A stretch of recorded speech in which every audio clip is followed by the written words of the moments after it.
ማንንም እዚህ ያለው የትኛውም አርሰናል ምኑም አይደለም፣ ማንቸስተር ዩናይትድ ምን ሊቨርፑል ምኑም አይደለም። የኢትዮጵያ እግር ኳስ ውጤት ስለጠፋ ተናዶ ነው አብዛኛው ሰው የተሻለ ኳስ የማይበት። እግር ኳስ መዝናኛ ነው ለኛ፣ ለእናንተ ስራ ነው።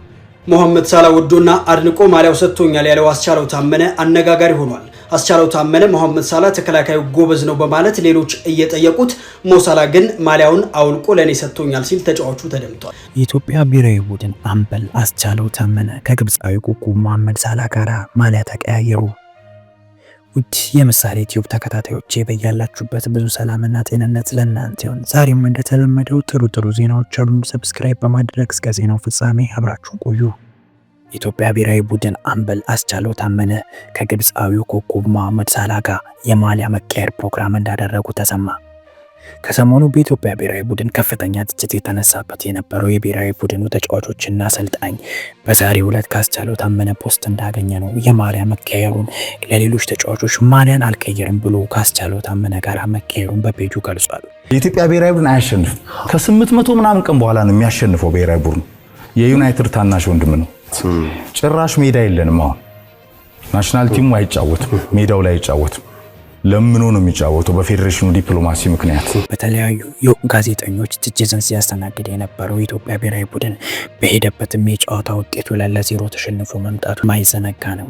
ጋዜጠኛ ኤፍሬም የማነ እንዲሁም የተለያዩ ኢትዮጵያ ጋዜጠኞች ይህን ብሔራዊ ቡድን ሲተቹት እንደነበረም ግልጽ ነው። የሚሸነፍ ብሔራዊ ቡድን ስለሆነ ነው የሚያንገበግበን። ሁሌ በሄደበት ከጅቡቲ ጋር አቻ የተለያየ ብሔራዊ ቡድን እኮ ጅቡቲ በእግር ኳስ ያን ያህል ስለሆነች የሁሉም ሀገራት ሁሉም ኩርኩሙን የሚያሳርፍባት ሀገር ጅቡቲ ስለሆነች ነው። ከጅቡቲ ጋር አቻ እኮ ነው ተለያይታችሁ የመጣችሁት። ማንንም እዚህ ያለው የትኛውም አርሰናል ምኑም አይደለም፣ ማንቸስተር ዩናይትድ ምን ሊቨርፑል ምኑም አይደለም።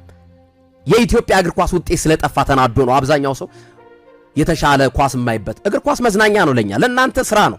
አሳየን፣ አምጣ ውጤት፣ አሳየን ውጤት፣ ቀይረህ አምጣ። ማንንም እዚህ ያለው የትኛውም አርሰናል ምኑም አይደለም፣ ማንቸስተር ዩናይትድ ምን ሊቨርፑል ምኑም አይደለም። የኢትዮጵያ እግር ኳስ ውጤት ስለጠፋ ተናዶ ነው አብዛኛው ሰው የተሻለ ኳስ የማይበት። እግር ኳስ መዝናኛ ነው ለኛ፣ ለእናንተ ስራ ነው። ስራችሁን ደግሞ በአግባቡ ስሩ ነው እያልን ያለን። ስራህን በአግባቡ ካልሰራህ ደግሞ ትተቻለህ፣ ትወቀሳለህ። ምክንያቱም መጀመሪያውኑ ኃላፊነትና ተጠያቂነትን ወስጄ እሰራለሁ ብለህ ነው የገባበት። ስለዚህ ትጠየቃለህ። ኃላፊነትን በአግባቡ መወጣትና ለመወጣት ትገመገማለህ እና አተቹኝ አይሰራም።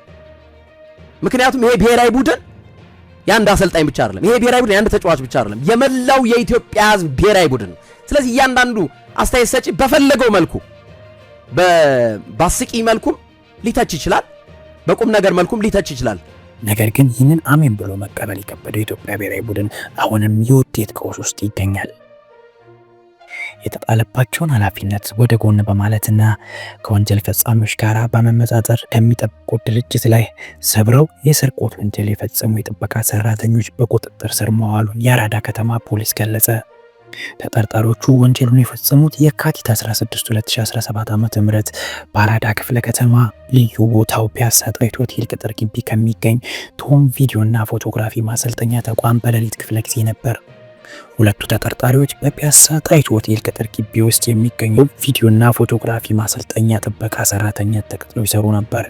ተጠርጣሪዎቹም ከወንጀል ፈጻሚዎች ጋር በመመሳጠር የማሰልጠኛ ተቋሙን ዕቃ ቅምጃ ቤት ሰብረው በመግባት ጠቅላላ ግምታቸው 2.6 ሚሊዮን ብር በላይ የሚወጡ 29 የፎቶ ካሜራዎች፣ 3 የቪዲዮ ካሜራዎች፣ 2 ስፖት ላይት፣ 2 ማኑዋል ላይት፣ የካሜራ ባትሪዎች፣ ቻርጀሮች፣ ኤልኢዲ ላይቶች፣ የገመድ ማይኮች እንዲሁም ቻርጀር ማስረዘሚያዎች በመስረቅ በተሽከርካሪ በመጫን በተወሰነው በዚሁ በአዲስ አበባ ውስጥ ከሚገኝ አንድ ተጠርጣሪ ፎቶ ቤት ዛሬውን በደቡብ ኢትዮጵያ ክልል ወላይታ ዞን በሶዶ ከተማ ድረስ በመውሰድ በሌሎች ተጠርጣሪዎች የሥራ ቦታ የደበቁ ሲሆን በተጨማሪም አንድ ካሜራ ለሌላኛው ተጠርጣሪ እንዲሸጥ በማድረግ በፖሊስ ባከናወነው ጠንካራ የምርመራ ክትትል ስራ ተጠናክሮ ኤግዚቢትነት በቁጥጥር ስር ሊያውል መቻሉን የአራዳ ከተማ ፖሊስ መምሪያ ገለጸ።